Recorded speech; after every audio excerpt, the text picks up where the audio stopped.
নমস্কার বন্ধুরা, রিমি ঘরকন্নাতে আপনাদের অনেক অনেক স্বাগত জানাই। আশা করি আপনারা সবাই সুস্থ আছেন, ভালো আছেন। আজকে ঘট পুজো করব আমরা বাড়িতে, সেই সব নিয়মকানুন এবং পুজোর ভিডিও নিয়ে চলে এসেছি। আশা করি আপনারা সবাই ঘট পুজোর নিয়মাবলী কিছু কিছু হলেও জানেন। তাহলে ভিডিওটা প্রথম থেকে শেষ পর্যন্ত স্কিপ না করে দেখতে থাকুন। এই যে আমাদের ঠাকুর ঘর মোটামুটি সাজানো কমপ্লিট, সামগ্রী সব অ্যারেঞ্জ করা হয়ে গেছে। এদিকে ঘটগুলো ধুয়ে নেব, হলুদ এবং তেল দিয়ে ভালো করে ঘটগুলোকে স্নান করাতে হবে।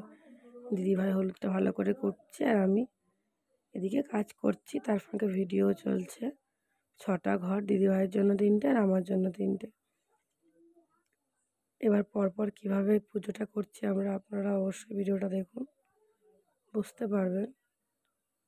ভালো করে জল দিয়ে ঘরটাকে স্নান করানো হচ্ছে। তারপরেই পুজোর দ্বিতীয় ধাপে আমরা চলে যাব। এই যে মন্দিরটাকে সুন্দর করে সাজানো হয়েছে গাঁদা ফুল দিয়ে। ঘরগুলো স্নানও ইতিমধ্যে হয়ে গেছে।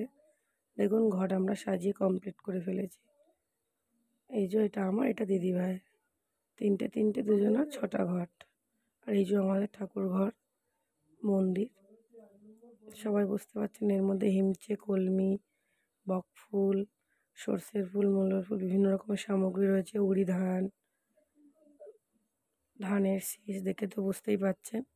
তাহলে আমার ঘট পুজোটা কেমনভাবে আমরা সাজালাম অবশ্যই কমেন্টের মাধ্যমে জানাবেন আপনাদের কেমন লাগলো। আর এই যে ফুল, এগুলো গাছের ফুল আর এগুলো বাজার থেকে আনা। মা এদিকে চাল বাটছে আলো 17-র জন্যে, যে চালের পিঠেটা ঘট পুজোর দিনে খেতে হয়। হ্যাঁ, সেই পিঠেটাই আমরা তৈরি করব।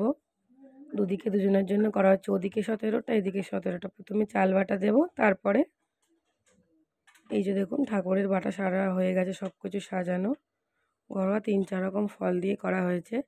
আগে চাল বাটাটা দেওয়া হয়েছে, তারপর ওতে একটু একটু করে পাকা কলার টুকরো আর পাটালির টুকরো দেওয়া হচ্ছে। দিলেই পিঠেটা কমপ্লিট হয়ে যাবে এবং আমরা পুজোতে বসে যাব। ভিডিওটা কেমন লাগলো কমেন্টের মাধ্যমে জানাবেন। আজকে ভিডিওটা এখানেই শেষ করছি। আপনারা সুস্থ থাকুন, ভালো